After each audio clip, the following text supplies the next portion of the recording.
Hello and welcome back to Dr. Zishan Pharmacology. This is the third video in the ANS series और आज का हमारा topic है acetylcholine and cholinergic receptors.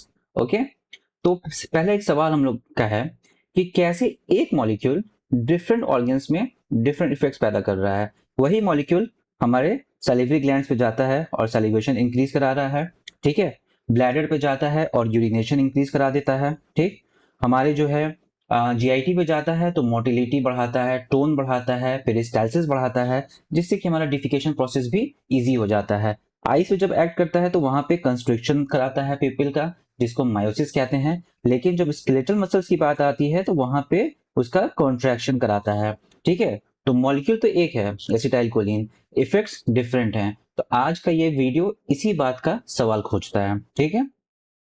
आगे बढ़ने से पहले हम लोग पहले एसिटाइलकोलिन के सिंथेसिस, स्टोरेज और रिलीज को देखते हैं. तो सबसे पहला स्टेप जो होता है इसका सबसे पहला जो स्टेप होता है इसका कोलिन अपटेक होता है, ठीक है. Choline uptake into the neuron. तो ये जो यहाँ पे होता है सोडियम डिपेंडेंट कोलिन ट्रांसपोर्टर के थ्रू आता है और ये रेट लिमिटिंग स्टेप होता है. यही स्टेप डिसाइड करता है the amount of acetylcholine which can be made in the neuron, ठीक है. और इसको हम लोग इनहिबिट कर सकते हैं बाय द ड्रग हेमिकोलिनियम. अब ये कोलिन यहाँ पे आ गया और ये जो एसिटाइल कोएंजाइम ए है ये हमारा आया माइटोकॉन्ड्रिया से, ठीक है. ये दोनों कोलिन एसिटाइल ट्रांसफरेज एंजाइम के प्रेजेंस में बनाता है एसिटाइल कोलिन. अब जब हमारा एसिटाइल कोलिन बन गया तो it will get Uptake into the vesicles. ये जो वेसाइकल्स है इसमें आएगा कैसे, जो वेसाइकुलर एसिटाइल कोलिन ट्रांसपोर्टर के थ्रू ये आता है. इस ट्रांसपोर्टर को इनहिबिट करता है ये हमारा एक्सपेरिमेंटल ड्रग है जिसका नाम है वेसामिकॉल, ठीक है. ये सारे एग्जाम के क्वेश्चंस हैं, आपको आते हैं, ठीक है. तो अब हमारा जो है एसिटाइल कोलिन अपने को ट्रांसमीटर के साथ वेसाइकल्स में आ गया, ठीक. तो अब ये आगे हम लोग देखेंगे कि जब नर्व इम्पल्स आया तो इसकी वजह से क्या हुआ, जो वोल्टेज गेटेड कैल्शियम चैनल है ओपन हुआ जिससे कि कैल्शियम का इनफ्लक्स हुआ. अब ये जो कैल्शियम है यहाँ पे मेम्ब्रेन पे हमारा क्या होता है, एक साइनेप्टोटैगमिन होता है, ठीक है. यहाँ पे एक साइनेप्टोटैगमिन होता है जो कि कैल्शियम सेंसर होता है, ठीक है. ये कैल्शियम सेंसर से ये हमारा कैल्शियम बाइंड करेगा. तो इसके बाइंडिंग से क्या होगा ना, एक सीरीज ऑफ इवेंट्स होगा जिसमें कि हमारा जो वेसाइकुलर मेम्ब्रेन पे एक यहाँ पे साइनेप्टोब्रेविन होता है, ठीक है. ये हमारा न्यूरोनल मेम्ब्रेन पे जो सिंटैक्सिन होता है इससे ये बाइंड करेगा, ठीक है. बाइंड करने के बाद से फ्यूज करेगा और एक्सोसाइटोसिस होगा. एक्सोसाइटोसिस के बाद क्या होगा, एसिटाइलकोलिन का हमारा रिलीज होगा in the form of quanta, ठीक है. ये आपने पढ़ा था क्वांटा क्या होता है, ठीक है. तो हमारा ये जानना बहुत जरूरी है. अच्छा यहाँ पे क्या है ना, अच्छा ये जो तीनों है synaptobrevin, syntaxin, these are the snare proteins, ठीक है. इस स्नेयर प्रोटीन को ऑल्टर करके बोtulinum और टेटनस टॉक्सिन जो है हमारे एसिटाइलकोलिन के रिलीज को इनहिबिट करता है, ठीक. अब बात ये आती है कि एसिटाइलकोलिन अगर हमेशा हमारे यहाँ बना रहा तो वो कोलिनर्जिक ओवर एक्टिविटी कॉज कराएगा, है ना, क्योंकि इन रिसेप्टर से ये बाइंड करेगा और ये लगातार काम करता रहेगा. तो ऐसा नहीं होता है. होता क्या है कि जो एसिटाइलकोलिन स्टेरेज एंजाइम होते हैं वो एसिटाइलकोलिन को ब्रेक डाउन करते हैं इनटू कोलिन एंड एसिटेट. ये कोलिन जो होता है हमारा फिर से चला जाता है न्यू एसिटाइलकोलिन को बनाने में, ठीक है. नाउ अब ये जो एसिटाइलकोलिन हमारा रिलीज हुआ तो ये जाके एक्ट करेगा अपने रिसेप्टर्स पे, है ना. ये कैसे डिसाइड करेगा, सैलिवरी ग्लैंड में सैलिवेशन कॉज कराना है और स्केलेटल मसल से कॉन्ट्रैक्शन कॉज कराना है. ये रिसेप्टर बेस्ड इफेक्ट्स हैं, ठीक है. डिफरेंट ऑर्गन्स पे डिफरेंट रिसेप्टर्स हैं और उस हिसाब से हमारा जो इफेक्ट्स है वो देखने को मिलता है. तो हमारा जो कोलिनर्जिक रिसेप्टर्स होता है, कोलिनर्जिक रिसेप्टर्स दो टाइप का होता है, एक मस्कैरिनिक होता है और एक निकोटिनिक होता है. मस्कैरिनिक जो होता है वो जी प्रोटीन कपल्ड रिसेप्टर्स होता है M1 टू M5, ठीक है. इसमें याद रखिएगा एक चीज, जो स्टिमुलेटरी जो 1, 3 और 5 जो ऑड नंबर होता है ना वो तुम्हारा GQ कपल्ड होता है और वो स्टिमुलेटरी होता है. लेकिन जो इवन वो इनहिबिटरी, तो E for even, E for inhibitory याद रखिएगा, ये GI कपल्ड होता है, ठीक है. निकोटिनिक रिसेप्टर्स जो है वो ligand gated ion channel receptors होते हैं जिसमें कि एक मसल टाइप निकोटिनिक रिसेप्टर्स होता है जो कि न्यूरोमस्कुलर जंक्शन में होता है और स्केलेटल मसल के कॉन्ट्रैक्शन में हेल्प करता है. और दूसरा होता है न्यूरोनल टाइप निकोटिनिक रिसेप्टर्स जो ऑटोनोमिक गैंग्लिया, एड्रिनल मेड्यूला और ब्रेन में होता है, ठीक है. अब एक यहाँ पे हम लोग क्लिनिकल पॉइंट डिस्कस करना चाहेंगे. यह हमने पढ़ा था कि बोtulinum टॉक्सिन और टेटनस टॉक्सिन स्नेयर प्रोटीन्स जो होते हैं उनको ऑल्टर करता है और एसिटाइलकोलिन के रिलीज को इनहिबिट करता है. लेकिन इन दोनों के इफेक्ट जो है ना वो अपोजिट होते हैं। एक एक करके देखते हैं। बोtulinum टॉक्सिन जो होता है वो न्यूरोमस्कुलर जंक्शन पे एक्ट करके एसिटाइलकोलिन को इनहिबिट कर रहा है, ठीक है। जिससे क्या होगा कि हमारा मसल का कॉन्ट्रैक्शन नहीं होगा, तो हमारा क्या होगा, मसल्स का फ्लैसिड पैरालिसिस होगा, पेशेंट ढीला पड़ जाता है, ठीक है। लेकिन जो टेटनस टॉक्सिन होता है ना, ये इनहिबिटरी न्यूरॉन्स पे काम करता है, ठीक है। और इनहिबिटरी न्यूरॉन से काम करके वहां से जो इनहिबिटरी न्यूरोट्रांसमीटर्स होते हैं गाबा और ग्लाइसिन, उनके रिलीज को नहीं होने देता है, ठीक है। ये सब एसिटाइलकोलिन की वजह से हो रहा है, ठीक है। तो अब इसमें क्या हो रहा है, ये जो इनहिबिटरी न्यूरोट्रांसमीटर्स है ना, ये क्या करते हैं, सस्टेन्ड हमारा जो मसल का कॉन्ट्रैक्शन हो रहा होता है ना, उसको वो इनहिबिट करते हैं। तो अब जब ये रिलीज नहीं हो रहा है तो मसल कॉन्ट्रैक्शन जो है वो सस्टेन्ड होगा और वो कन्वर्ट हो जाएगा पेनफुल मसल स्पाज्म में, जिसको हम कहते हैं स्पास्टिक पैरालिसिस, ठीक है। स्पास्टिक पैरालिसिस हम लोग इसको कहते हैं। तो याद रखने की चीज है, बोtulinum will cause flaccid, BF, है ना, याद रखने की बात है। और टेटनस कॉसेस स्पास्टिक, T और S नजदीक होता है, ऐसे हम याद रखेंगे, ठीक है। नेक्स्ट हम लोग आते हैं कोलिन स्टेरेज, ठीक है। जो कोलिन स्टेरेज एंजाइम होता है जो कि हमारे एसिटाइल कोलिन को और इन सारी चीजों को मेटाबोलाइज करता है, वो दो तरह का होता है। एक होता है ट्रू एसिटाइल कोलिन स्टेरेज और एक होता है स्यूडो, ठीक है। ट्रू एंड स्यूडो होता है। जो स्यूडो वाला होता है ना, उसका दूसरा नाम भी होता है जिसको हम लोग कहते हैं ब्यूटराइल कोलिन स्टेरेज या प्लाज्मा कोलिन स्टेरेज, ठीक है।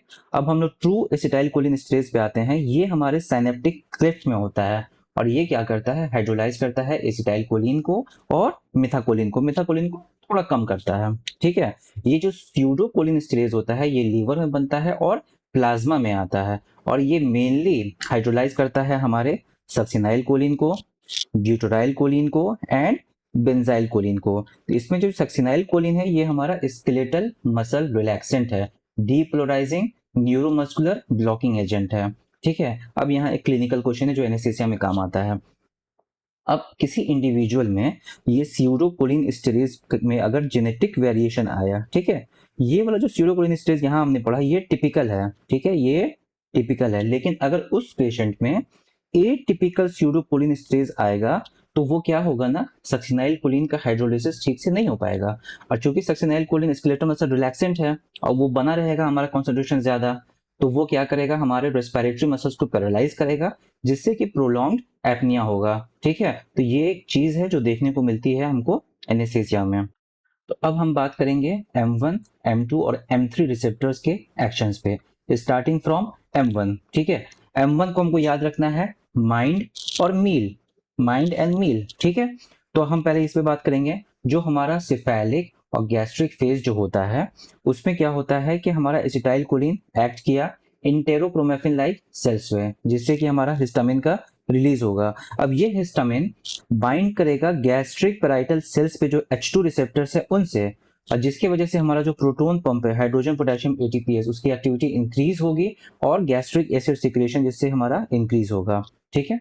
ब्रेन में ये क्या करता है, ये मेनली मेमोरी और लर्निंग में इसका काम है, ठीक। अब हम आते हैं M2 रिसेप्टर्स पे। M2 रिसेप्टर्स में क्या है, M2 even, that means inhibitory, ठीक है। ऐसे नोट पे ये काम करेगा और ऐसे नोट पे काम करके क्या करेगा, जो पेस मेकर एक्टिविटी है उसको डिक्रीज करेगा, हार्ट रेट कम होगा जिसको हम लोग कहते हैं नेगेटिव क्रोनोट्रॉपी, ठीक है।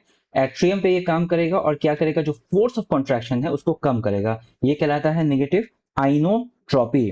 और एवी नोड का जो कंडक्शन होता है ना, वहां से उस डिले को इंक्रीज करता है, जिससे कि हमारा क्या होगा, रिफ्रैक्टरी पीरियड हमारा इंक्रीज हो जाएगा, ठीक है।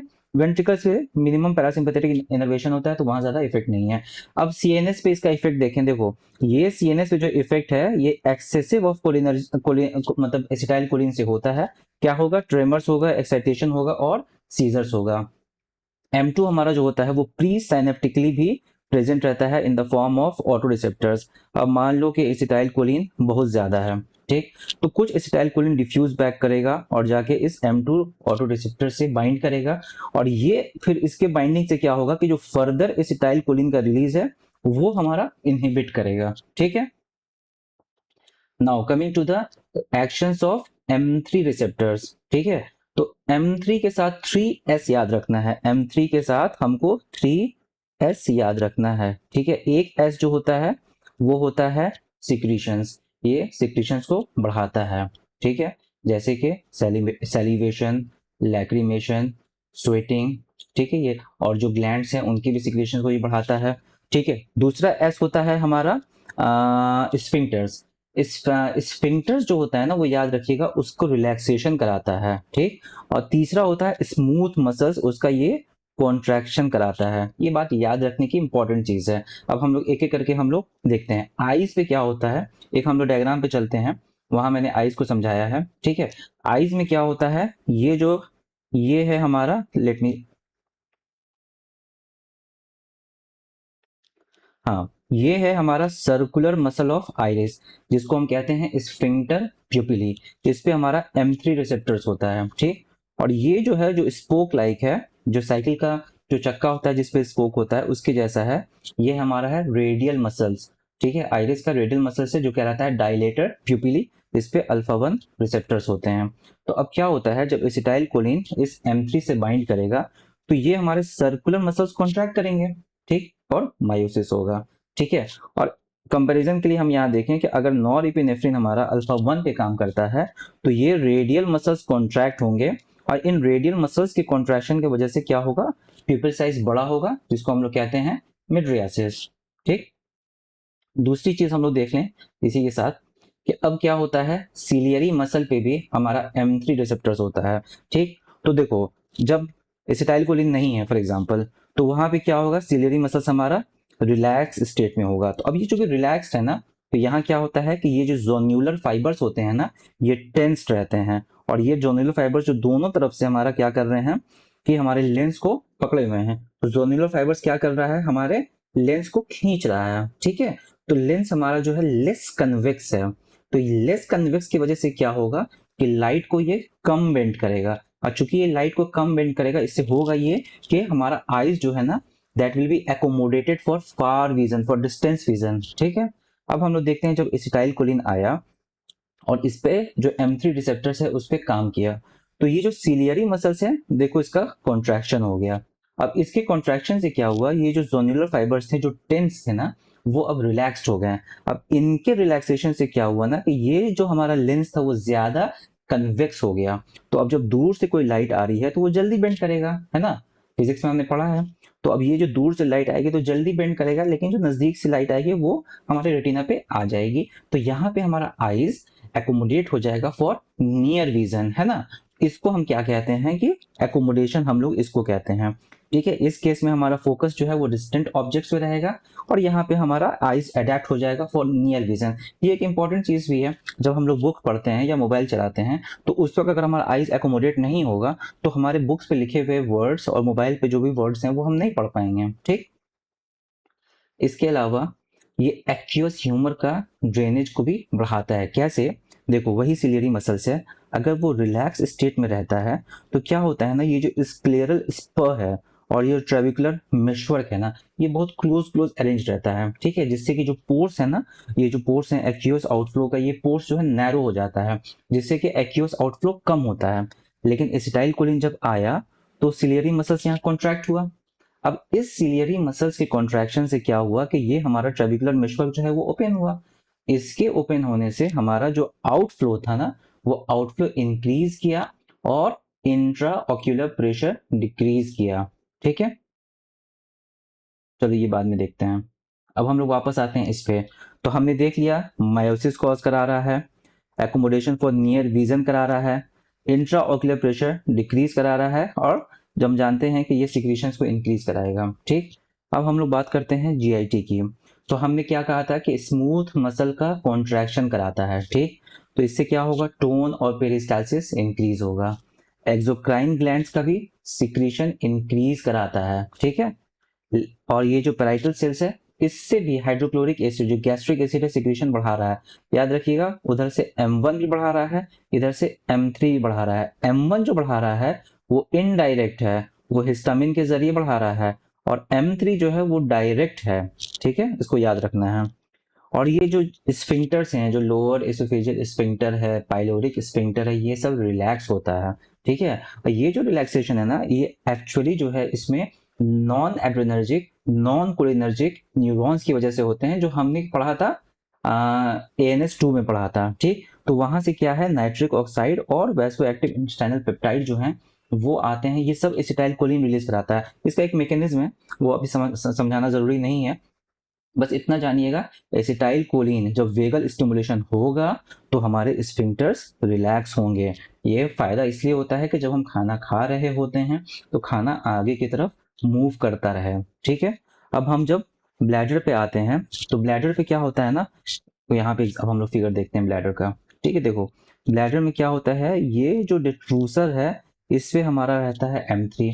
ठीक है, और ये जो हमारा इस इंटरनल यूरेथ्रल स्फिंक्टर है इस पे अल्फा 1 रहता है। ठीक, तो अब होता क्या है ना कि जब हमको ब्लैडर जब फिल हो जाता है ड्यूरिंग द वॉइडिंग फेज, ठीक है, ड्यूरिंग द वॉइडिंग फेज क्या होता है कि हमारे नर्व्स आते हैं, ठीक है, जो पोंटाइन मेडुलरी नर्व्स होते हैं, वहां से कुछ सिग्नल्स आते हैं, वो क्या करते हैं कि हमारा पैरासिम्पैथेटिक एक्टिवेशन कराते हैं, और साथ साथ क्या कराते हैं, जो एड्रेनर्जिक जो है जो सिंपैथेटिक एक्टिविटी है उसको कम करते हैं। तो ये जो सिंपैथेटिक एक्टिविटी, जो अल्फा 1 की एक्टिविटी यहाँ कम हुई ना, तो ये जो स्फिंक्टर्स जो कॉन्ट्रैक्शन स्टेट में थे ड्यू टू सिंपैथेटिक एक्टिविटी, वो अब रिलैक्स हो गए, और साथ में जो हमारा पारासिम्पैथेटिक एक्टिविटी बढ़ रहा था तो उससे डिट्रूसर मसल कॉन्ट्रैक्ट होगा। समझ में आया? इससे क्या होगा कि यूरिनेशन हमारा इंक्रीज होगा। ठीक है, now coming back to this slide. ठीक है, तो यहाँ पे हमने देखा कि increase parasympathetic activity and decrease sympathetic alpha 1 tone. ठीक है, इसकी वजह से हमारा यूरिनेशन बढ़ेगा। ग्लैंड्स में हमने देख लिया, सेलिब्रेशन बढ़ाएगा, स्वेटिंग बढ़ाएगा। स्वेटिंग जो होता है वो हमको पता है कि ये है हमारा कोलिनर्जिक सिंपैथेटिक है। ठीक है, सॉरी सिंपैथेटिक कोलिनर्जिक है। हाँ, ठीक है। अब मेल रिप्रोडक्टिव ऑर्गन में क्या होता है, यहाँ पे भी जो है ना वो नाइट्रिक ऑक्साइड मीडिएटेड जो होता है वैसोडाइलेशन होता है, जिससे कि इरेक्शन होता है। ठीक, लंग्स में अगर हम लोग बात करें तो ये स्मूथ मसल का कॉन्ट्रैक्शन कराएगा और ग्लैंड्स का सिक्रीशन बढ़ाएगा, जिससे ब्रोंको कंस्ट्रिक्शन होगा एंड ज्यादा जो है ना सिक्रीशन हो जाएगा लंग्स में। ब्लड वेसल्स की बात करें तो एक इंपॉर्टेंट बात याद रखना है, जब ब्लड वेसल्स का एंडोथेलियम इंटैक्ट है तो वहां क्या होगा कि जो हमारा एक्सोजीनस है, याद रखिएगा ब्लड वेसल्स का जो होता है ना M3 रिसेप्टर्स होता है, लेकिन कोलिनर्जिक इनर्वेशन नहीं होता है। उससे क्या होगा कि जब हम एक्सोजीनस एसिटाइल कोलिन देंगे तो वो हमारे एंडोथेलियल M3 पे जाएगा और एंडोथेलियल नाइट्रिक ऑक्साइड सिंथेज को एक्टिवेट करेगा, जिससे नाइट्रिक ऑक्साइड बनेगा और वैसोडाइलेशन होगा, बीपी कम होगा।